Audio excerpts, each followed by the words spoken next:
काठमांडू स्थित भारतीय दूतावास के मुताबिक राष्ट्रपिता महात्मा गांधी की जयंती के मौके पर भारत ने नेपाल सरकार और वहां के 30 जिलों में काम करने वाले कई एनजीओ को 41 एम्बुलेंस व 3 स्कूल बसेस बतौर उपहार दी हैं। दूतावास के मुताबिक भारत ने नेपाल को 1994 से अब तक करीब 823 एम्बुलेंस गिफ्ट की हैं।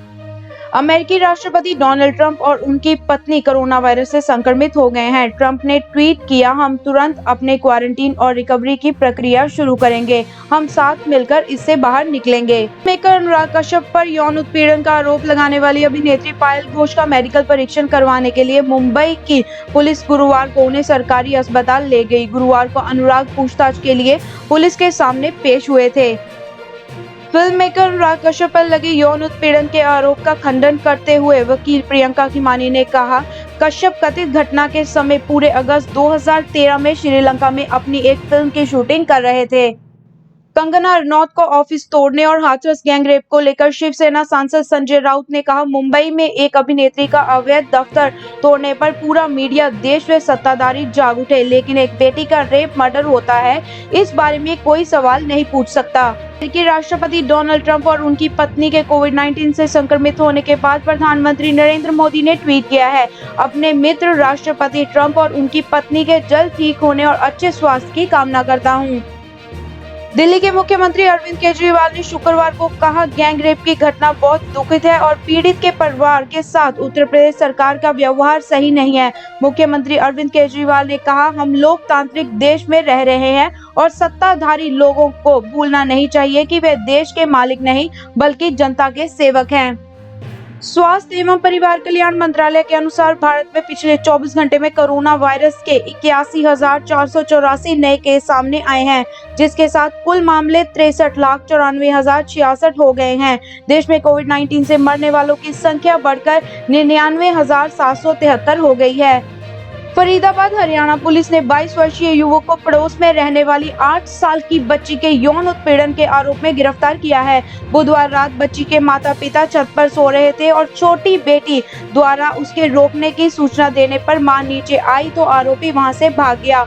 रिपोर्ट के मुताबिक उसे कोई गंभीर चोट नहीं आई है।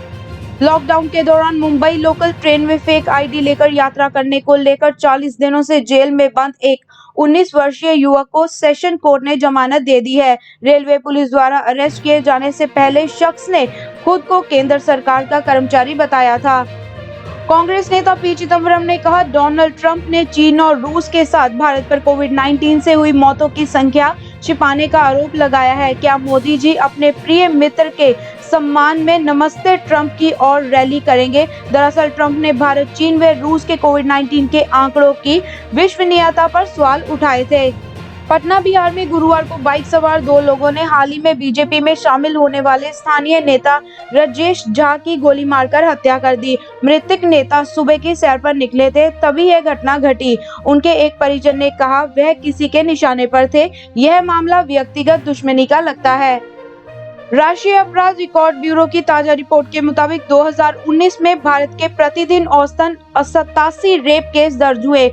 2019 में महिलाओं के खिलाफ अपराध के कुल 4 लाख से अधिक मामले दर्ज हुए और उत्तर प्रदेश में 60,000 से ज्यादा मामले शीर्ष पर रहे हैं। 2018 के मुकाबले 2019 में महिलाओं के खिलाफ अपराध में 7.30% की वृद्धि हुई है। महाराष्ट्र में एक पुलिस आयुक्तालय का वर्चुअल उद्घाटन करते हुए मुख्यमंत्री उद्धव ठाकरे ने गुरुवार को कहा कि हाथरस जैसी घटनाएं महाराष्ट्र में बर्दाश्त नहीं की जाएंगी। उन्होंने कहा, मां बहन के साथ अन्याय तो दूर, किसी औरत को गलत नजर से देखना भी सहन नहीं करेंगे। वित्त मंत्रालय ने बताया कि सितंबर 2020 में 95,480 करोड़ का जीएसटी कलेक्शन हुआ था। मंत्रालय के मुताबिक 17,741 करोड़ रुपए केंद्रीय जीएसटी, 23,131 करोड़ रुपए राज्य जीएसटी और 47,481 करोड़ रुपए माल के आयात के प्राप्त समेत व 72,124 करोड़ रुपए उपकर व माल के आयात पर एकत्रित किए गए थे।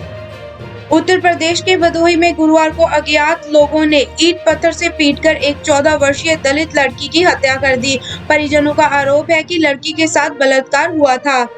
एक गैंगरेप पीड़ित 22 वर्षीय प्रवासी मजदूर के लिए न्याय की मांग को लेकर दायर हल्फनामे पर सुनवाई करते हुए मद्रास हाईकोर्ट ने टिप्पणी में कहा, एक पवित्र भूमि भारत अब बलात्कारियों की भूमि बन गई है, जहां पर 15 मिनट में एक रेप हो रहा है।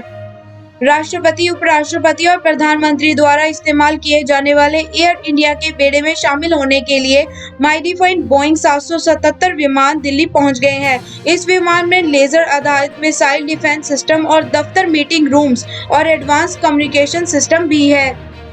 राजस्थान में 2 नाबालिग बहनों के साथ कथित रेप की घटना पर मुख्यमंत्री अशोक गहलोत ने कहा है कि मीडिया और विपक्ष बारां की घटना की तुलना हाथरस के करके लोगों को गुमराह कर रही है। उन्होंने कहा, बारां में लड़कियों ने मजिस्ट्रेट के सामने अपने साथ ज्यादती नहीं होने और मर्जी से लड़कों के साथ घूमने जाने की बात कही है। रूसी विपक्षी नेता अलेक्सी नावल्नी ने जहर देने के पीछे राष्ट्रपति पुतिन का हाथ होने का आरोप लगाया है।